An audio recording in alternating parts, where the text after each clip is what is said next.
In the winter of 1847, inside a crowded hospital in Vienna, pregnant women begged on their knees not to be taken into one particular maternity ward. Some gave birth in the streets instead. Others delivered their babies in alleyways, in freezing weather, because entering that ward felt like a death sentence. And the terrifying part was this: nobody knew why. The hospital smelled of chemicals, sweat, and candle smoke. Doctors walked its corridors in black coats, stiffened by dried bodily fluids. Medical students moved directly from dissecting corpses in the autopsy room to delivering babies downstairs. They did not wash their hands. They did not change clothes. And every few days, another mother died. At the center of this nightmare stood a young Hungarian doctor named Ignaz Semmelweis. Today, his discovery seems so obvious that it's almost impossible to imagine a world without it. But in the 1840s, what Semmelweis uncovered was so disturbing, so offensive to the medical establishment, that it destroyed his career and may have driven him insane. This is the story of the doctor who discovered that physicians themselves were killing their patients. Vienna in the mid-19th century was one of Europe's great capitals. Music poured from salons. Scientists and philosophers debated revolutionary ideas. The Austrian Empire considered itself the center of civilized medicine, and nowhere was that pride stronger than at the Vienna General Hospital, one of the largest and most advanced medical institutions in the world. But hidden behind its elegant reputation was a horrifying statistic. In the hospital's first maternity clinic, where doctors and medical students trained, women were dying at terrifying rates after childbirth. Some months, nearly 1 in every 5 mothers died. The disease was known as childbed fever or puerperal fever. It began with chills and stomach pain. Then came fever, delirium, and often death within days. Strangely, in the hospital's second clinic, run mostly by midwives, the death rate was dramatically lower. The difference was so well known that women entering the hospital would cry if assigned to the first clinic. Some begged to be transferred. Others believed the very route to the ward was cursed. And in a sense, they were right. Ignaz Semmelweis arrived at the hospital in 1846 at the age of 28. He was brilliant, intense, and deeply observant. Unlike many physicians of his era, he paid attention to patterns others ignored. He listened carefully. He noticed details. At first, he was as confused as everyone else. Medical theories at the time blamed poisonous air, overcrowding, emotional shock, even embarrassment during labor. Some believed women died because of atmospheric conditions or imbalances in the body. None of it explained why one clinic was far deadlier than the other. Then something happened that changed everything.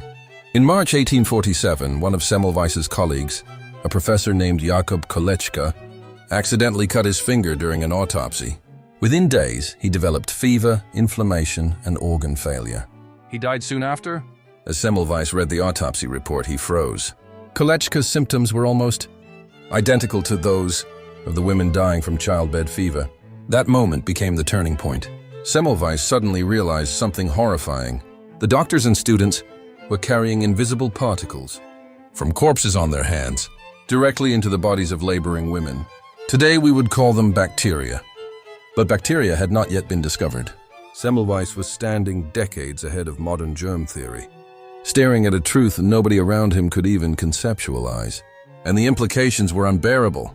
The respected physicians of Vienna, educated men in polished boots and formal coats, were unknowingly infecting and killing mothers every single day. Semmelweis acted immediately. In May 1847, he ordered everyone entering the maternity ward to wash their hands with a chlorinated lime solution before examining patients. The chemical was harsh and burned the skin, but it removed the smell of decomposition that ordinary soap could not. Almost overnight, the death rate collapsed.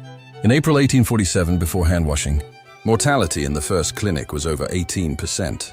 By July, it had fallen dramatically. Eventually, it dropped below 2%.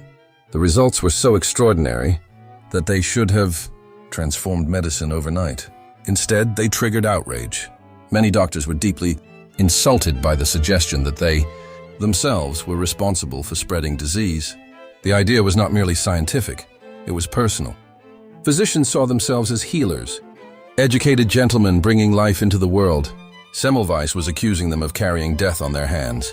And worse, he could not fully explain why his method worked. Without knowledge of microbes, his theory sounded strange and incomplete. He spoke of cadaverous particles, invisible matter from dead, bodies entering wounds and bloodstreams. To many senior physicians, it sounded absurd. Some simply refused to wash their hands. Others mocked him openly. Meanwhile, women kept dying. The tragedy of Semmelweis is not just that he was ignored. It's that he was proven right while still being rejected. As the years passed, frustration consumed him. He became increasingly angry at the medical establishment. He wrote furious open letters accusing doctors of murder. In one letter, he directly addressed obstetricians across Europe. "You are murderers." Imagine hearing that in the 1850s from a fellow physician. His colleagues turned against him. Despite his success in Vienna, Semmelweis never received the recognition he expected. Eventually, he left Austria and returned to Hungary, where he continued promoting hand-washing in hospitals. Again, mortality rates dropped dramatically wherever his methods were enforced. But the resistance followed him. Part of the problem was timing. Science was on the edge of a revolution that had not fully arrived. Louis Pasteur's work on germs was still years away. Joseph Lister's antiseptic surgery techniques had not yet transformed medicine. Semmelweis had discovered a life-saving truth before the world possessed the language to understand it. History remembers inventors who arrive at the perfect moment. But what happens to those who arrive too early? By the early 1860s, Semmelweis's behavior became increasingly erratic. Some historians believe years of ridicule and professional isolation shattered his mental health. Others suspect early dementia or neurological illness. Friends noticed sudden rage, paranoia, and depression. Then came the final cruel twist. In 1865, at just 47 years old, Ignaz Semmelweis was tricked into entering a mental asylum in Vienna. When he realized what was happening, he tried to escape. Guards beat him severely. Within 2 weeks, he was dead. The official cause was infection from a wound on his hand. Ironically, he died from a condition frighteningly similar to the infections he had spent his life trying to prevent. For decades after his death, the world moved on almost as if he had never existed. Then science caught up. In the late 19th century, Louis Pasteur proved that microorganisms cause disease. Joseph Lister introduced antiseptic procedures into surgery. Suddenly, the medical world realized that Semmelweis had been right all along. Hand-washing became one of the most important practices in human history. Today, millions of doctors and nurses clean their hands countless times every day before touching patients.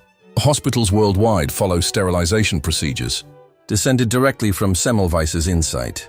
And yet most people have never heard his name. There's something deeply unsettling about that, because the story of Ignaz Semmelweis forces us to confront a disturbing truth about human nature.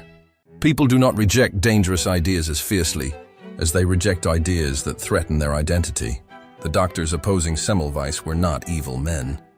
Many genuinely believed they were helping patients, but accepting his discovery required admitting something unbearable, that their own hands had caused unimaginable suffering. And sometimes, the hardest truth for humanity to accept is not the one that sounds impossible. It's the one that sounds personal.